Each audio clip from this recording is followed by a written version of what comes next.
بخاری شریف خاص متن درته بیانوم، نص د بخاری شریف درته بیانوم.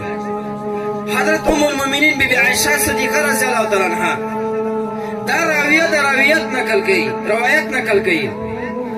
دا فرمائی په جاهلیت کې څلور قسمه نکاحې وي. یوه دغه د موږ نکاح وه، خو لیکن نورې داسې نه وې. د چا لس یاران زنا به یې ورسره کوله چې بچی به یې پیدا سو، چې چاته به یې شکل سوی، بس دا به د هغه ښځه وله. ذاتي یو عار یو پیغور نه. د چا سل یاران، د چا بیا عامه یاري، چې بچی به یې پیدا سو، که په شناسې به یې شکل وکړ، چې چاته به یې شکل سوی، بس دا به ذاتي د هغه ښځه وه. حتی داسې نکاح وله په دوی کې چې په علاقه کې به یو ښایسته ځوان و، یا به یو غیور انسان و، یو خان یو سردار به و، حیا دې وي ډېره.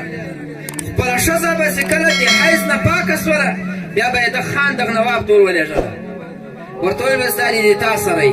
دې ته یې ویل هلته اوسېږه، چې کله د ده اوبه د تا په رحم کې راجمع سي، حیا دې وي حمل واخلي. حمل ولې؟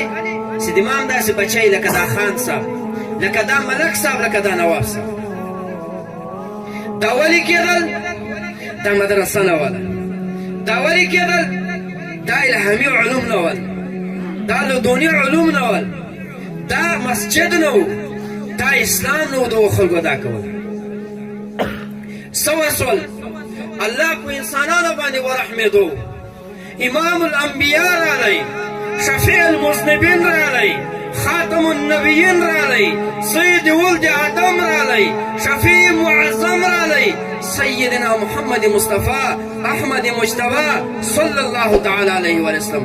ټول درود وایي صلی الله تعالی علیه و سلم، صلی الله تعالی علیه و سلم.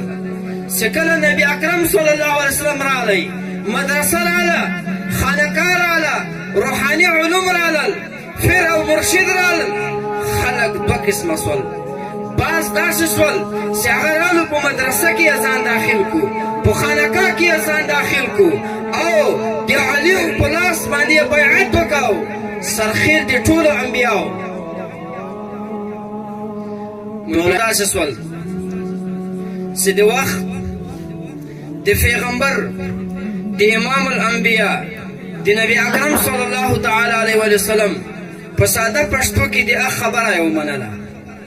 د اخ په لاس باندې بیعت وکړو، روحاني علوم یې خپل کړل، الهامي علوم یې خپل کړل، لدوني علوم یې خپل کړل.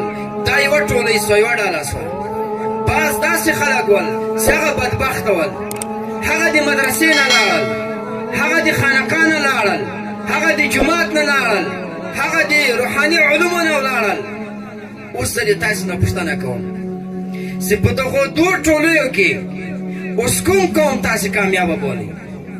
یو طرف ته په مدرسه کې صدیق اکبر رضی الله تعالی عنه راځي، حضرت عمر رضی الله تعالی عنه راځي، حضرت عثمان رضی الله تعالی عنه راځي، حضرت علی مرتضی رضی الله تعالی عنه راځي، حضرت بلال رضی الله تعالی عنه راځي، حضرت سید ابن مصیب رضی الله راځي، حضرت عبیده راځي. بل طرف ته ابو جهل راځي، ابي طالب راځي، عتبه راځي، شیبه راځي، وغیره نور ولیدونه راځي. اوس به موږ تاسې وګورو لږ مختصرا، ځکه زه خپله بېرته سفر کوم، روان یم چې وختي خلاص و. اوس به موږ وګورو چې په دغو دوو ډلو کې کومه ډله کامیابه وه. د نبي علیه